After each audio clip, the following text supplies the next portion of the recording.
আজকে দেখুন আমি একটা রেসিপি নিয়ে আপনাদের সামনে হাজির হয়ে গেছি।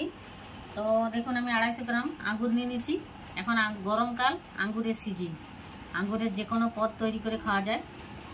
তো আমি আজকে দেখুন আঙ্গুরের একটা জেলি বানিয়ে আপনাদেরকে দেখাবো। আমি সেদিনকে বানিয়েছিলাম তরমুজের ফেলে দেওয়া খোসা জেলি। তো আজকে আমি বানাবো আঙ্গুরের জেলি। তো তার জন্য দেখুন আঙ্গুরগুলো আমি ধুয়ে নিয়েছি ভালো করে পরিষ্কার করে। এবারে আঙ্গুরটা আমি একটু পেস্ট করে নেব। এটাতে করে আমি একটু আঙ্গুরটা পেস্ট করে আনছি, তারপর দেখাচ্ছি। নিয়ে নিচ্ছি একটা ছাঁকনি। দেখুন আমি এই ছাঁকনিতে করে রসটা একটু ছেঁকে নেবো। এই ছিবড়েটা আছে সেটা তাহলে থাকবে।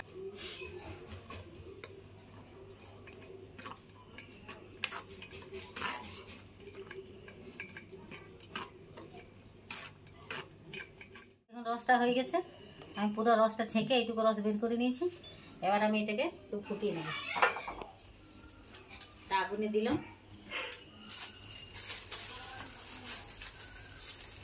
দেখুন আমি 2 চামচ, বড় চামচে 2 চামচ কর্নফ্লাওয়ার নিয়েছি, আর 1 চিমটি কালার নিয়েছি, ফুড কালার। আঙ্গুরের কালারটা নিয়েছি, ফুড কালার, সেটা একসঙ্গে মিশিয়ে দিয়েছি আমি। তো এটার সঙ্গে দেখুন এটা ঢেলে দিচ্ছি আমি।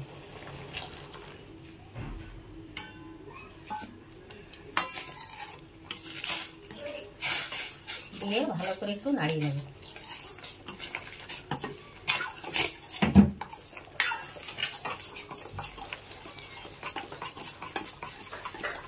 তো বন্ধুরা দেখুন দিয়ে দিচ্ছি আমি ফুড কালার আর কর্নফ্লাওয়ার, দিয়ে দিচ্ছি একটু নুন, সামান্য একটু নুন দিয়ে দিলাম।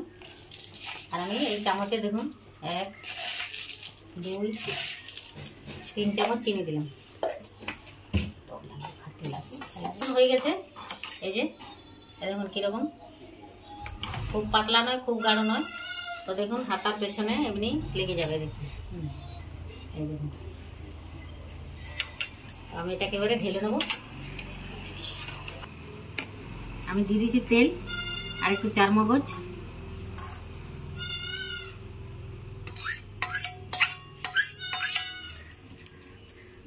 দেখুন হয়ে গেছে, আমি এটা ঢেলে নিয়েছি। তো এটা আমি ঠান্ডা করে আপনাদেরকে দেখাচ্ছি। তো বন্ধুরা দেখুন হয়ে গেছে আঙ্গুরের জেলি। আমি একটু ফ্রিজে রেখেছিলাম, তার জন্য একটু ঠান্ডা হয়ে গেছে। তো দেখুন কি সুন্দর জমে গেছে। তো পিস পিস করে দেখুন কাটার দেখাচ্ছে। হ্যাঁ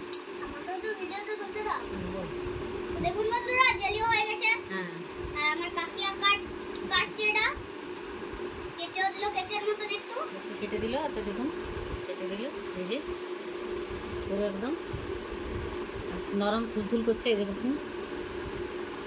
তো আমার রেসিপিটা আপনাদের কেমন লাগলো একটু কমেন্ট করে জানাবেন। ভালো লাগলে বাড়িতে বানিয়েও খেতে পারেন।